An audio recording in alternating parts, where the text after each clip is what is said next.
শিক্ষা দয়ার ভিক্ষা ও হে পতিত পাবন, দাও না শিক্ষা দয়ার ভিক্ষা ও হে পতিত পাবন। ভক্তি রসের প্রেমে অষ্টোত্তরী নামে, ডাকলে তাকে সুখের স্রোতে ভাসে রে জীবন। শ্রী শ্রী রাধা রমন, শ্রী শ্রী রাধা রমন, শ্রী শ্রী রাধা রমন, শ্রী শ্রী রাধা রমন। দাও না শিক্ষা দয়ার ভিক্ষা ও হে পতিত পাবন, দাও না শিক্ষা দয়ার ভিক্ষা ও হে পতিত পাবন। ভক্তি রসের প্রেমে অষ্টোত্তরী নামে, ডাকলে তাকে সুখের স্রোতে ভাসে রে জীবন। শ্রী শ্রী রাধা রমন, শ্রী শ্রী রাধা রমন, শ্রী শ্রী রাধা রমন, শ্রী শ্রী রাধা রমন।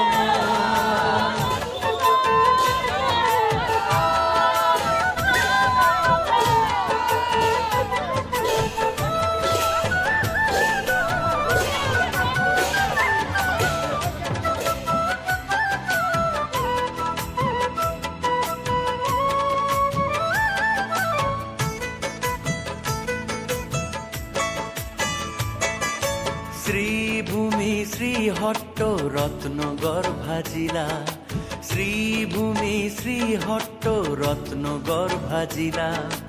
এই মাটিতেই জন্ম তোমার, শুরু তোমার লীলা।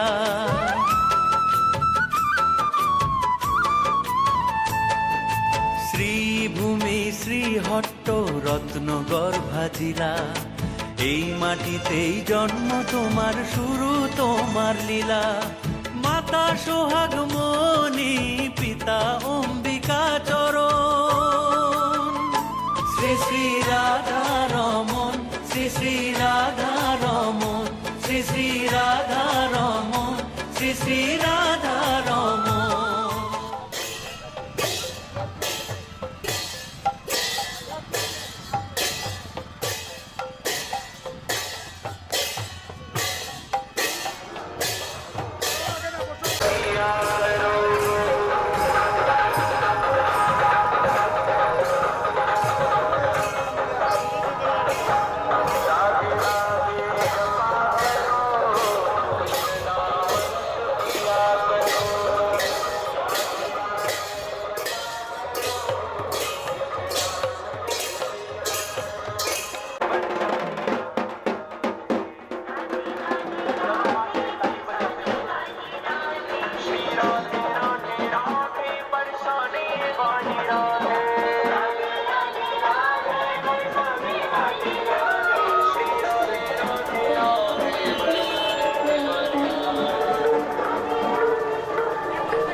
প্রেমের গন্ধ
গৌরগোবিন্দ দাস বাবাজি অনুরোধ করছি সকল শ্রী বৈষ্ণবগণকে নিয়ে মঞ্চে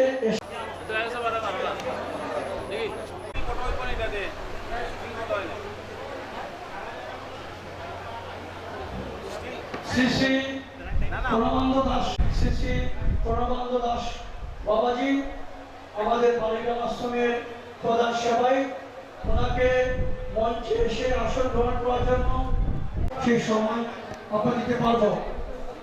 তাই আপনারা নিজ গুণে আমাদেরকে ক্ষমা করবেন।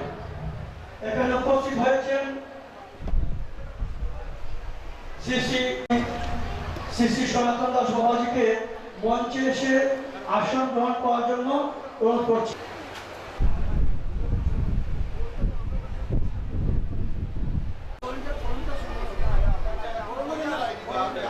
এবার বড়দের পালা। প্রথমে বরণ করবে আশ্রম কমিটির কেন্দ্র কমিটি, মহাবৈষ্ণব সম্মেলন কি, শ্রী শ্রী বৈষ্ণবগণ কি, শ্রী শ্রী বৈষ্ণবগণ কি, গৌর ভক্তবৃন্দ কি, শ্রী ভূমি কি, উপাসনা মণ্ডলী কি। এবার অনুপস্থিত সম্ভবত আমাদের বৈষ্ণব শ্রী শ্রী বৈষ্ণব মহাসম্মেলনের সভাপতি শ্রী পৃথ্বীরাজ রায়, যাকে আমরা নেপালদা নামে চিনি, শ্রী পরমানন্দ দাস বাবাজিকে বরণ করবেন। মঞ্চে এসে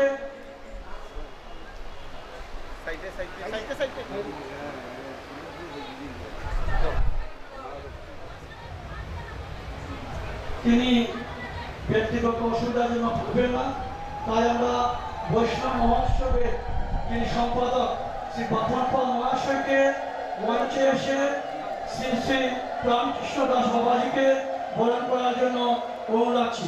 যখনই বরণ হবে মায়েদের কাছে অনুরোধ রাখবো, আপনারা অনুধ্বনি দিয়ে এই বৈষ্ণব মহাসম্মেলনকে সার্থক করুন।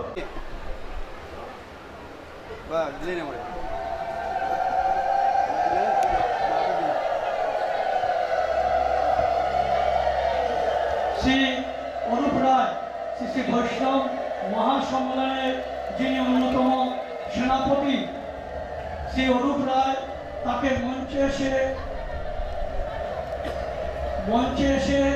শ্রী শ্রী রঘুনাথ দাস বাবাজিকে বরণ করার জন্য অনুরোধ করছি। শ্রী শ্রী রঘুনাথ দাস বাবাজিকে বরণ করবেন সভানেত্রী ছিলেন এবং বর্তমান কমিটির বরিষ্ঠ গুরুজন শ্রীমতী বাসন্তী দে মহাশয়কে মঞ্চে এসে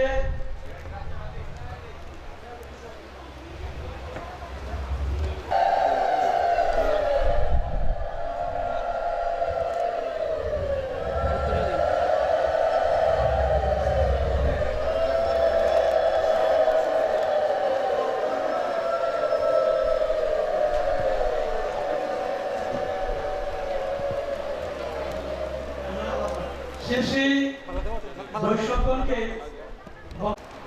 সবাই মিলে অনুধ্বনি দিবেন।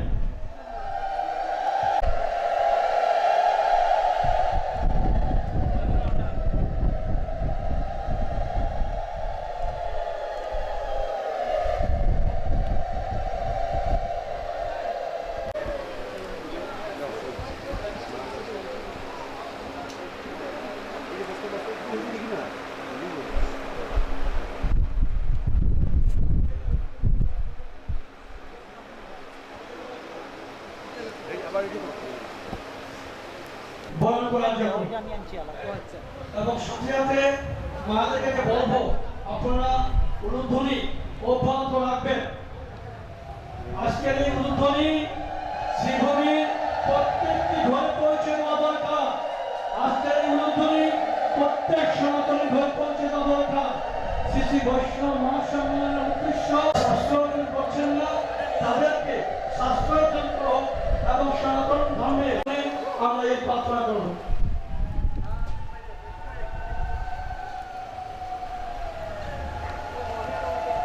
শ্রী দুমন দাস এবং কোষাধ্যক্ষ শ্রী সুকেশ মালাকারকেও এখানে মঞ্চে আসার অনুরোধ করছি। আমাদের এই উৎসব কমিটির প্রচার সচিব শ্রী কার্তিক পাল মহাশয়কে মঞ্চে আসার জন্য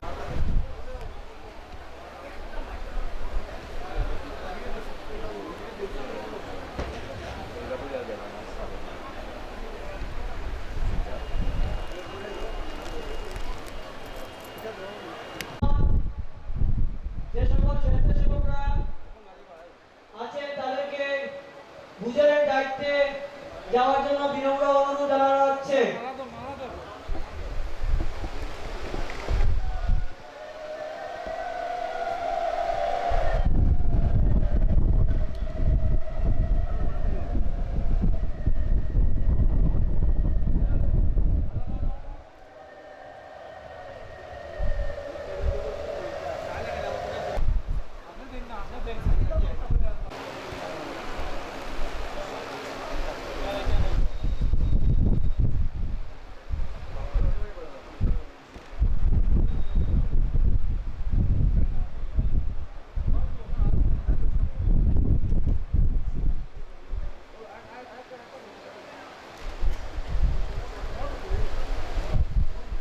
শ্রী সনাতন দাস বাবাজি এবং আজকের এই শ্রী বৈষ্ণব মহামানস মহাসম্মেলনে যিনি মুখ্য আকর্ষক এবং মুখ্য অতিথি শ্রী মহামণ্ডলেশ্বর মহান্ত গৌরগোপাল দাস বাবাজি প্রবচন করবেন। শ্রী সনাতন দাস বাবাজি এবং আজকের এই শ্রী বৈষ্ণব মহামানস মহাসম্মেলনে যিনি এখানে যারা উপস্থিত হয়েছেন সবাইকে বলবো, আবহাওয়া ধরুন আমরা অনেকটা সুবিধা করতে পারিনি, তাই আমাদেরকে ক্ষমা দৃষ্টিতে দেখবেন। এই আবহাওয়া বিপরীতমুখী থাকার ফলে আপনারা যেভাবে শ্রী বৈষ্ণব মহাসম্মেলনকে সাফল্যমণ্ডিত করার জন্য উপস্থিত হয়েছে, তার জন্য আমরা কমিটির পক্ষ থেকে কৃতজ্ঞতা প্রকাশ করছি।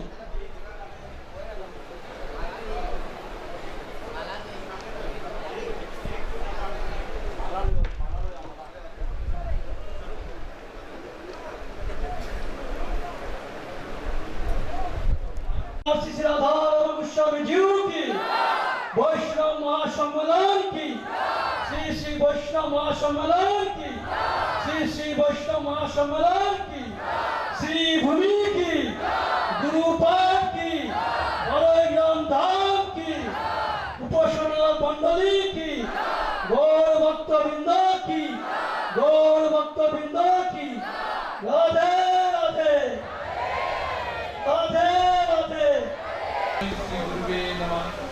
गुरुर् ब्रह्मा गुरु हम परमानंदमयाचार्यं आनंदानंदवर्धनं प्रेमो भक्ति प्रदायकं भक्तजन मनोहरं।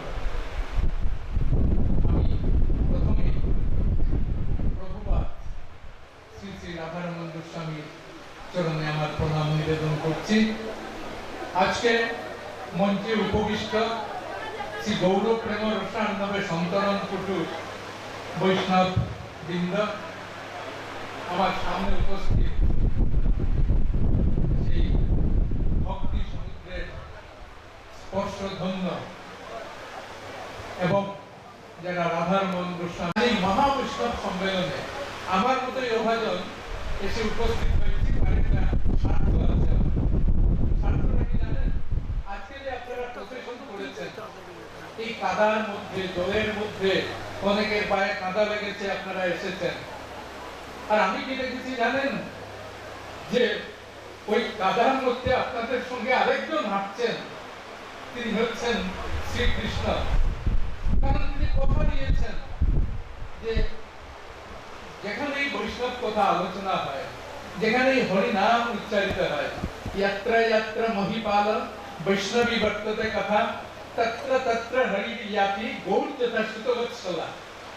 তাই বাংলা করা হয়েছে বৎসের পশ্চাতে যেমনটি ভাই বাকি বাড়িতে, অনেকের বাড়িতে গরু আছে, গরু যখন বাচ্চা দেয় আমরা বাচ্চাকে তুলে নিয়ে যাই আর পেছনে পেছনে সেই গাই দৌড়ে আসে। তো বলছেন বৎসের পশ্চাতে যেমনটি ভাই গাভীগণ তেমনটি ভক্তেরও পাচ্ছে। ভক্তেশ্বর রসনাগ্রেণ রসমস্নামি পদ্মজ। হে ব্রহ্মা, যখন আমার ভক্তরা খায় তখন ভক্তের মুখে আমিও খাই। হ্যাঁ, কে আপনাকে গালি দেবে নির্যাত করে, আপনাকে যদি বলে নির্যাত, আপনি বলবেন তোমার কৃষ্ণ আমার মুখের মধ্যে খান। কৃষ্ণ তো বলেননি যে আমি ব্রাহ্মণের মুখে খাই, উনি বলেছেন যে আমার ভক্তরা যখন আমার প্রসাদ খায় তখন আমি সেই ভক্তের মুখে আমিও খাই। কাজে আপনারা ভাবুন, আমরা যারা বৈষ্ণব মতে যারা এসেছেন, আপনাদের কি সৌভাগ্য, আপনার পাণ্ডিত্যের দরকার নেই, কোনো কিছুর দরকার নেই, আপনি রাখতে হবে। হ্যাঁ, তো খুব বেশি বলবো না, আরেকটু বলি যে তুলসীর মালা। তো আমি বললাম যে আমি তুলসীর মালা নেব, তখন আমাকে অনেক বলতেন সাবধান, তুলসীর মালা নিলে মিথ্যা কথা বলতে পারবে না। মিথ্যা কথা, সবাই মিথ্যা কথা বলেন, তা আমি কেন মিথ্যা কথা বলবো না? হ্যাঁ, কৃষ্ণ মিথ্যা কথা, হ্যাঁ কৃষ্ণ তো মিথ্যার শেষ নেই। হ্যাঁ, নদী চুরি করে বলছেন আমি খাইনি, এটা তো বাদ দিলাম। কিন্তু অম্বরীশ যখন একাদশীর পালন করবেন তখন দুর্বাসা এসেছিলেন অম্বরীশের কাছে, এসে বলছেন আমি তোমার কাছে আজকে তোমার এখানে একাদশীর পালন মানবো।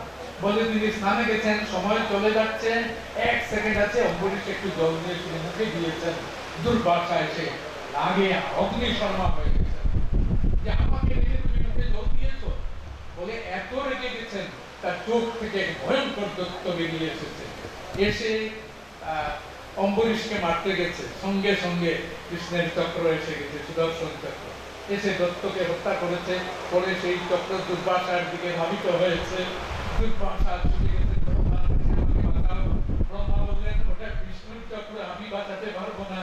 তারপরে গেছেন শিবের কাছে, শিব বলছেন যে না আমি বাঁচাতে পারবো না, তুমি কৃষ্ণের কাছে যাও।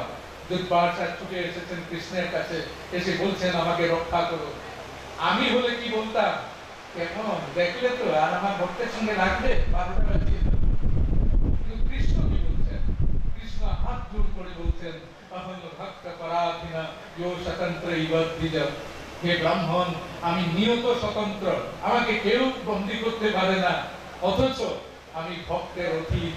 হ্যাঁ, আমার ভক্তের গ্রস্ত হৃদয়, আমার যে হৃদয়টা দেখছো ওটা ভক্ত গ্রাস করে ফেলেছে, সুদর্শন চক্র আমার হাত থেকে গেছে, ওটা ফিরিয়ে আনার ক্ষমতা আমার নেই। দুর্বাসা বলছেন আমি কি করে বাঁচবো, তুমি অম্বরীশের কাছে যাও। কত বড় মিথ্যুক চিন্তা করুন, কৃষ্ণ ইচ্ছে করলেই বাঁচাতে পারতেন, তিনি অম্বরীশের কাছে পাঠালেন। আর গৌরাঙ্গ তিনিও মিথ্যুক, যার নাম নিলে আমি নামি যার চরণ ধুলিতে গঙ্গা পবিত্র হয়। তিনি গেছেন যখন হরিদাসের কাছে, গিয়ে তাকে জড়িয়ে ধরছেন। হরিদাস বলে প্রভু না ছুঁয়ে মরে মই না, প্রভু কবে তোমার স্পর্শী সূচি হইবারে। কত বড় মিথ্যা কথা, যার নামে গঙ্গা পবিত্র হয়, যার নাম নিলে পাপী টাপী স্বর্গে যায়, সেই তিনি আজ যখন হরিদাসকে জড়িয়ে ধরে বলছেন আমি তোমাকে স্পর্শ করি নিজে পবিত্র হওয়ার জন্য। তুমি যে সব সময় নাম নিচ্ছ, তোমার শরীরের সমস্ত তীর্থ আছে, যে তোমাকে স্পর্শ করবে সেই পবিত্র হয়ে যাবে বলে বলছেন করেছেন। অনেক জন্মান্তরিত পাপ চৌরাম, আপনার জন্ম জন্মান্তরের পাপ তাকে প্রদান করলে মুহূর্তে পকেট মেরে দেন, এত বড় পকেট মার কোথাও পাবেন না। বলছেন অনেক জন্মার্জিত পাপ চৌরাম চৌরাগ্রে গন্ধম পুরুষম নমামি, হে অগ্রগণ্য চোর তোমাকে নমস্কার করছি। তারপরে বলা হচ্ছে শ্রী রাধিকার হৃদয়ের চৌরাম, তিনি রাধিকার হৃদয় চুরি করেছেন। হ্যাঁ, নবাম্বুদ শ্যামলা কান্তি চৌরাম, আকাশে যে নতুন মেঘ তার রংটাও তিনি চুরি করেছেন। হ্যাঁ, পদাশ্রিতা নাঞ্চর সমস্ত চৌরভ, কেউ যদি তার চরণ আশ্রয় করে তার সমস্ত চুরি করে নেয়। চৌরাগ্রে গন্ধম পুরুষম নমামি, তো নিন্দা করলেই চোরের নিন্দা করুন। হ্যাঁ, তাকে আপনারা ভাবছেন কৃষ্ণের বিশাল শক্তি, হ্যাঁ শক্তি তো আছে। কুরুক্ষেত্র সেই সভায় কৃষ্ণকে বাঁধতে গিয়েছিল, পেরেছিল বাঁধতে পারেনি, বিশাল হয়ে গেলেন। না, ওইটা ভাবি রে, কৃষ্ণের শক্তি নেই জেনে রাখুন। ওখানে বলা হচ্ছে চিনৎসি ঘোরং যমপাশ বন্ধন, তিনি যমের বন্ধন মুহূর্তে ছিন্ন করতে পারেন। বিনৎসি ভীমং ভবপাশ বন্ধন, ভবপাশের যে বন্ধন আমাদের সংসার বন্ধন, সেটা এক মুহূর্তে ছিন্ন করতে পারেন। বলছেন চিনৎসি সমস্ত রকমের বন্ধন তিনি ছিন্ন করতে পারেন। তারপরে বলা হচ্ছে দুর্বলতা কোথায়, যে আপনারা ভাবেন কৃষ্ণ অনেক শক্তি, অনেক, না না না, এটাকে যদি ভক্তের দূরে বেঁধে রাখুন, নেই কৃষ্ণকে ভয় পাও? আমি ভয় পাই না। যিনি গোপীর চরণের নুপুরের ধ্বনিতে নাচতে থাকে তাকে ভয় পাবো কেন? এই হচ্ছেন আমাদের বৈষ্ণবের কৃষ্ণ। বনেভ্যো বৈষ্ণবেভ্যো নমো নমঃ।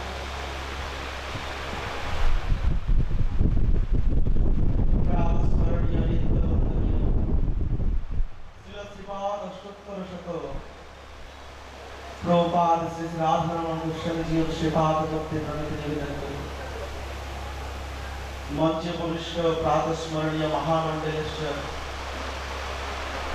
শ্রীমদ গৌর গোপাল গোস্বামী মহারাজ শ্রীপাদ ভক্তি প্রণতি নিবেদন করি।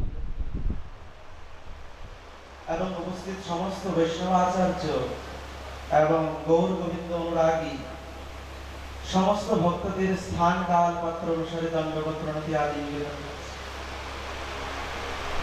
ভগবত ভক্তজন, আমার পূর্বে বক্তা মহাশয় আপনাদেরকে শ্রী গুরু গৌর গোবিন্দ সম্পর্কে অনেক মূল্যবান তথ্যাদি প্রদান করেছেন। মূল আকর্ষণ পরীক্ষিত সংবাদ অনেকে জানেন। তার অনন্ত চতুর্দশী গিয়েছিল, আজ ভাদ্র পূর্ণিমা তথা শ্রীমদ ভাগবত জয়ন্তী। আজকের তিথিতেই পরীক্ষিত মহারাজ ভগবানের অভয়পদ প্রাপ্ত হয়ে। অভয়পদটা কি? কি শ্রীমান মহাপ্রভু বলছেন, কবিরাজ গোস্বামী কলম ধরেছেন চৈতন্য চরিতামৃতে, এক ভাগবত হয় ভক্তিরস শাস্ত্র, আর ভাগবত হয় ভক্তিরস পাত্র। একটা হচ্ছে শাস্ত্ররূপী ভাগবত, আর একটা হচ্ছে পাত্ররূপী ভাগবত। দুই ভাই মিলে জীবের খালি অন্ধকার, দুই ভাগবত গণে করাই সাক্ষাৎকার। কলিপাবন অবতার শ্রীকৃষ্ণ চৈতন্য মহাপ্রভু এবং নিত্যানন্দ প্রভু বলছেন, জীবের হৃদয়ের কলমশ বৃত্তি নাশ করছেন কিসের দ্বারা? দুই ভাগবত দ্বারা। একটা শাস্ত্র ভাগবত, আর একটা হচ্ছে পাত্র ভাগবত। শাস্ত্র ভাগবত রূপে গ্রন্থ আছে, আর পাত্র ভাগবত হচ্ছে এই যে মহাত্মারা বসে রয়েছেন আপনাদের সম্মুখে। এই সমস্ত তারা হচ্ছে চলমান ভাগবত স্বরূপ, যাদের দর্শন, স্পর্শন, মনন, শ্রবণ এবং সেবায় জীবের ভাগবত প্রাপ্তি হয়। এখন প্রশ্ন হলো, এই যে মহতী অনুষ্ঠান, এই অনুষ্ঠানটা করার উদ্দেশ্য কি? অনুষ্ঠানে অ্যাটেন্ড করার সময় আছে, কিন্তু সাধু সঙ্গ করার বলি না রে বাবা, এগুলো কোনো সময় হয় নাই, তাই তো? আমি যখন এখানে আসলাম, এক বাবা ভক্ত বাবা বলছিল যে সাধুর দর্শনে স্পর্শনে খুব ভালোভাবে বলছিল, বেশ ভালো লাগলো, জীবের কল্যাণ হয়, মুক্তি হয়, আগে আগে আগে অনেক ব্যাখ্যা করছে।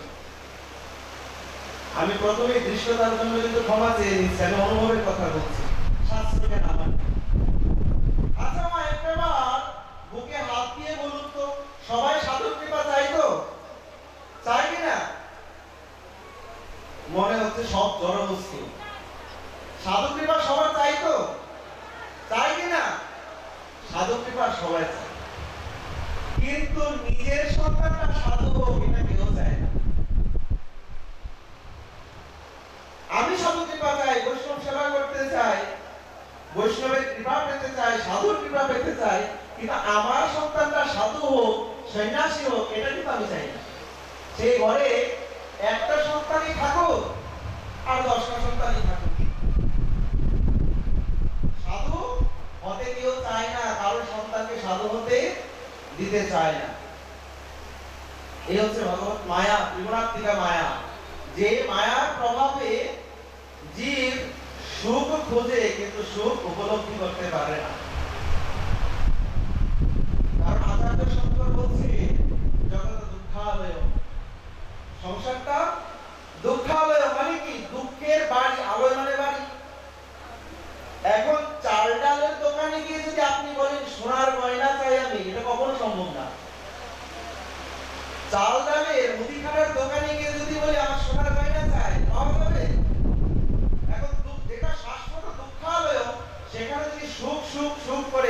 সেখানে সুখ পাওয়া যাবে না। তাহলে আমরা বলি কি না আমাদের ভজনের সময় হয় না, সাধনের সময় হয় না, কবে হবে? বলে আর কয়টা দিন পর, বলে আর কয়টা দিন পর, আর কয়টা দিন পর, তারপরে একদিন কি হয়? বলি গোল গোল হয়ে যায়, তখন আর কিছু করার থাকে না। ভগবত ভক্তজন পূর্ব আচার্যগণ একটা সুন্দর ব্যাখ্যা দিয়েছেন। আমি বিশেষ করে এই ইয়াং জেনারেশন যারা রয়েছে, যুব সমাজ, তাদেরকে উদ্দেশ্য কেননা ভজন এবং সাধন এবং নিজের সংস্কৃতি, সনাতন ধর্ম, এগুলি জানা যায় একমাত্র কৈশোর থেকে যৌবন বয়সের মধ্যেই। বৃদ্ধকালে ভজন হয় না, অপরাধ নেবেন না। বৃদ্ধ সময়ে এই যে আমাদের আচার্যরা হয়েছে, তারা আমাদেরকে আদেশ করবে, উপদেশ করবে, এইভাবে করো সেইভাবে করো। ওই বয়সটা জানার বয়স নয়, ভজনের বয়স নয়।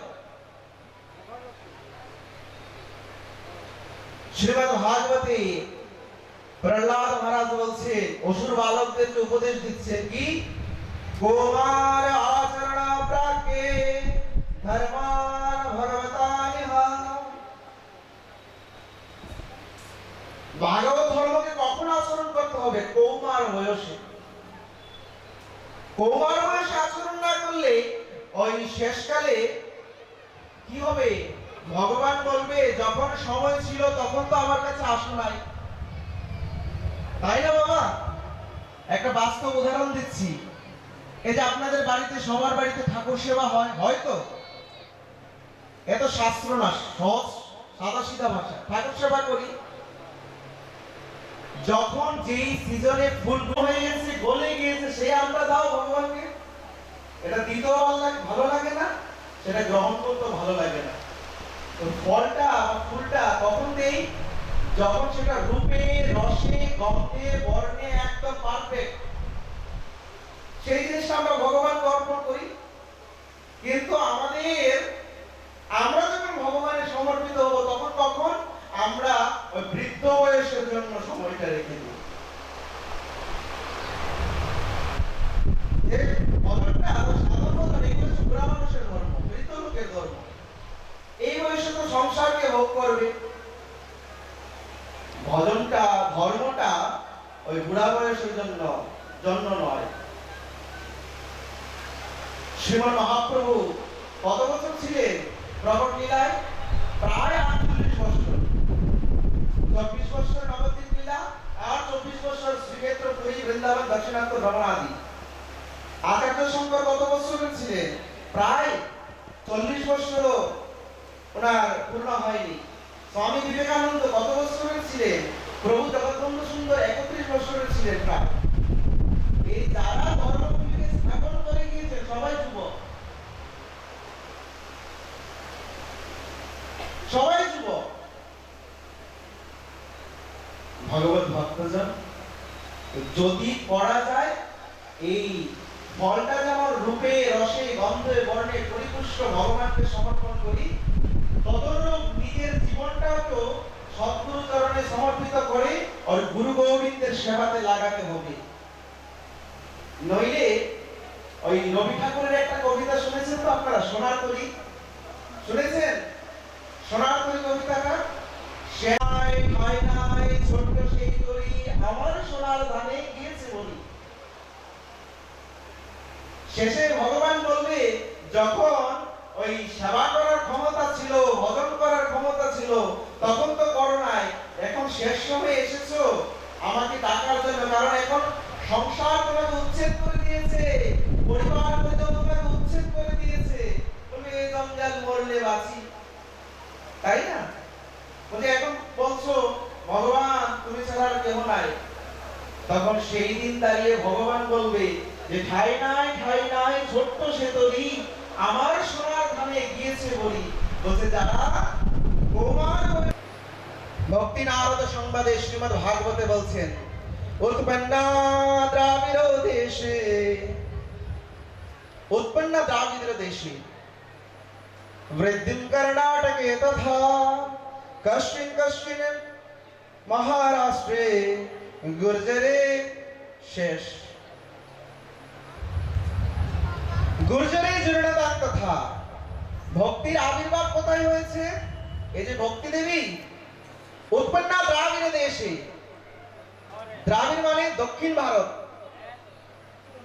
আমরা জাতীয় সঙ্গীতে গাই না, দ্রাবিড় উৎকল বঙ্গ। দ্রাবিড়টা কি? দ্রাবিড় হচ্ছে দক্ষিণ ভারত। তো ভক্তির উৎপত্তি কোন জায়গায়, জন্ম কোন জায়গায়? उत्पन्न द्राविड़े शाहं মানে দ্রাবিড় দেশে। বৃদ্ধি কর্ণাটকে তথা, তার বৃদ্ধি কর্ণাটকে। কশ্চিন কশ্চিন মহারাষ্ট্রে, মহারাষ্ট্রে কোথাও কোথাও উনি লালিত পালিত হয়েছেন। এবং গুর্জরে মানে গুজরাটে এসে তিনি জীর্ণ অবস্থা প্রাপ্ত হয়েছেন। ভক্তির দুই ছেলে জ্ঞান এবং বৈরাগ্য। ভক্তির দুই ছেলে জ্ঞান ও বৈরাগ্য। তো যেহেতু তিনি দক্ষিণ ভারতে জন্মগ্রহণ করেছেন, ভালো করে যদি আপনারা শাস্ত্র বা সাধুসঙ্গ করেন, ফলো করেন, দেখবেন এই দক্ষিণ ভারতেই কিন্তু বড় বড় আচার্যরা আবির্ভূত হয়েছেন।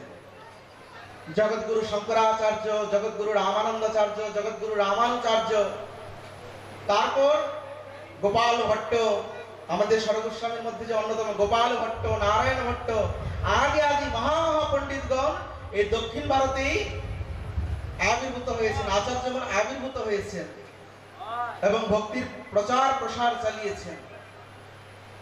ভক্তির দুই পুত্র জ্ঞান এবং বৈরাগ্য। আমাদের মধ্যে ভক্তি রয়েছে, ভক্তি না থাকলে তো বাবা কেউ এখানে আসতাম না। ভক্তি না থাকলে এখানে আসতে পারি না বাবা। আমরা ভক্তিটা আছে, সেই জন্য তো আমরা কিছু কিছু এখনো ধর্ম আছে, কিন্তু আমাদের জ্ঞান বৈরাগ্যটা নাই। শাস্ত্রের যথার্থ জ্ঞান আমাদের নাই, সেই জন্য ভক্তি জরাগ্রস্ত হয়ে গেছে, জীর্ণাবস্থা প্রাপ্ত হয়েছে। সেই ভক্তি দেখলেন কি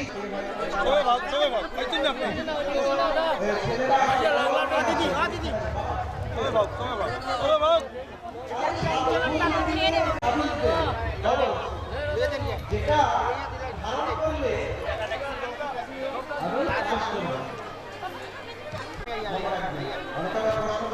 কোথায় পেয়েছি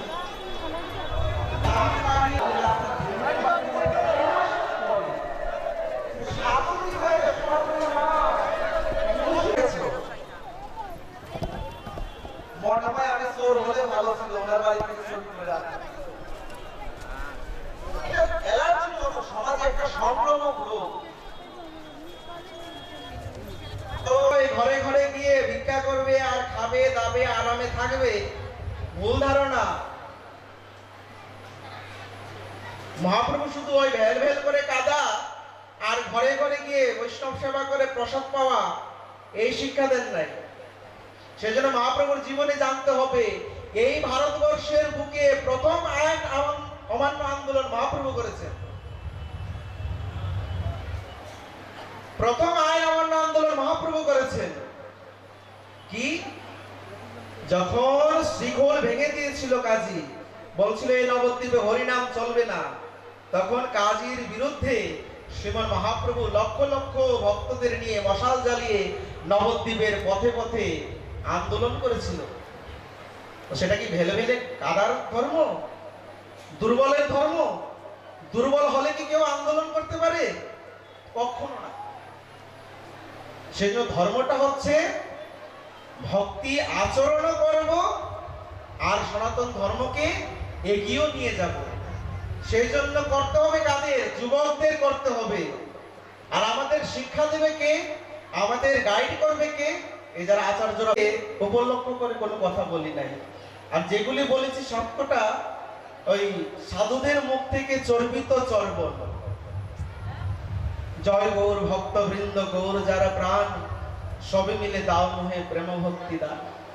সবাই একটাই কৃপা করবেন। আমাদের পূর্ববর্তী বক্তাও সেই কথাটাই বলছেন, আমাদের অহংকারের আবরণ যেন সরে যায়। কারণ অহংকারের আবরণ না সরে গেলে ওই উলুক যেরকম সূর্যের কিরণ দেখতে পারে না, তদনুরূপ আমরাও দেখতে পারবো না। সেই জন্য গৌর ভক্তদের চরণে একটাই প্রার্থনা। শ্রী গুরু মহারাজ বলছেন, আকাশের মেঘ আর মানুষের মন কখন পরিবর্তন হয় কেউ জানতে পারে না। সেই জন্য জীবনে জানি না কতদিন থাকবো, এটা তো একটা আইডিয়া করি আমরা, এতদিন বাঁচবো এতদিন বাঁচবো। যেই কটা দিনই বাঁচি শ্রী গুরু গৌর গোবিন্দের সেবায় যেন নিযুক্ত থাকতে পারে, এই প্রার্থনা। কবির ভাষায় একটাই কথা, যে কিনা আমার মাথাটা যেন গুরু গোবিন্দের চরণ ধুলাতেই পড়ে থাকে, নিচু হয়ে যেন থাকতে পারি। কারণ দাসের কোনো অভিমান থাকে না, চাকরের কোনো অভিমান থাকে না। বৈষ্ণব মাতৃ তো দাস উপাধি লেখা থাকে, দাসের কোনো অভিমান নাই, অহংকার নাই, কারণ দাস হচ্ছে চাকর। সেই জন্য একটাই প্রার্থনা প্রভুপাদের শ্রীপাদ পদ্মে, সমস্ত আচার্যদের শ্রীপাদ পদ্মে, যে আমার মাথা নত করে দাও হে তোমার চরণ ধুলার তলে, মাথা নত করে দাও হে তোমার চরণ ধুলার তলে, সকল অহংকার হে আমার ডুবাও চোখের জলে, আমার মাথা নত করে দাও হে তোমার চরণ ধুলার তলে। জয় গৌর হরি, জয় গৌর ভক্তবৃন্দ। तापत्र विनाशाय कृष्णाय नमः। तत्कंच गौरांगे वृंदावनेश्वरी विश्वपानि देवी प्रणामि हरिप्रिय। अखंड ब्रह्मांड नायक कल्पतरु करुणावरुणालय ठाकुर श्री श्री राधा गोपाल जी एवं श्री राधा मदन सदा विनोद बिहारी जी महाराज की अहेतु कृपाते आज के श्रीभूमि जिलाते বৈষ্ণব সম্মেলনের আয়োজন করা হয়েছে। শ্রী রাধারমণ গোস্বামীজি মহারাজের ভজন এবং ত্যাগের ফলস্বরূপ আমরা এই সামনে দেখতে পাচ্ছি। রাধারমণ গোস্বামী প্রভুপাদ ছিলেন আমাদের নরোত্তম ঠাকুর মহাশয় পরিবারের অন্তর্গত পরম ত্যাগী বৈষ্ণব। নরোত্তম ঠাকুর মহাশয়ের গুরুদেব ছিলেন আমাদের ব্রজের আয়রা খায়রাতে যিনার যে সমাধি আছে লোকনাথ প্রভু। আমি বেশি বলবো না, সব সাধুরা হচ্ছে পাওয়ার সময় অতি সংক্ষেপে শেষ করব। রাধারমণ প্রভুপাদ নরোত্তম ঠাকুর মহাশয়ের পরিবারের অন্তর্গত ত্যাগী বৈষ্ণব পরম্পরা আমাদের শ্রীভূমি জেলার মাত্র কয়েকটা আশ্রমের ভিতরে একটাই আশ্রম আছে, কয়েকটা আশ্রম আরও আছে যেটা ছোট ছোট, কিন্তু শ্রীভূমি জেলার সর্বোত্তম ত্যাগী পরম্পরা যদি কোনো আশ্রম হয়ে থাকে সেটা আমাদের শ্রী বারিগ্রাম রাধারমণ প্রভুপাদের আশ্রম। আপনারা অতি সৌভাগ্য যে নরোত্তম ঠাকুর মহাশয় পরিবারের আপনারা সন্তান। আমাদের মাধ্যকলেশ্বর মহাসভার মাধ্যকলেশ্বর সম্প্রদায় যে অনেকগুলি পদ আছে, গান আছে, ভজন আছে নরোত্তম ঠাকুর মহাশয় দিয়েছেন। আমরা সমস্ত সাধু সমাজ, মাধ্যকলেশ্বর সমাজ ওনার কাছে অনেক ঋণী থাকি, কৃতজ্ঞ থাকি যে আমাদের গড়িয়া সমাজের অপূর্ব দান দিয়ে গেছেন গড়িয়া সমাজের জন্য। তোমরা ওই পরিবারের সন্তান, কিন্তু তোমরা ওই পরিবারের সন্তান, তোমাদেরকেও গৌরব থাকা দরকার যে আমরা নরোত্তম ঠাকুর মহাশয় পরিবারের শিষ্য। ভজন আনন্দী থাকবে, কণ্ঠী মালা তিলক করবে, সাধু সেবাহী পরম ধর্ম। জয় শ্রী রাধে। একবার আমার বাণীকে এখানে বিরাম দিলাম। জয় শ্রী রাধে।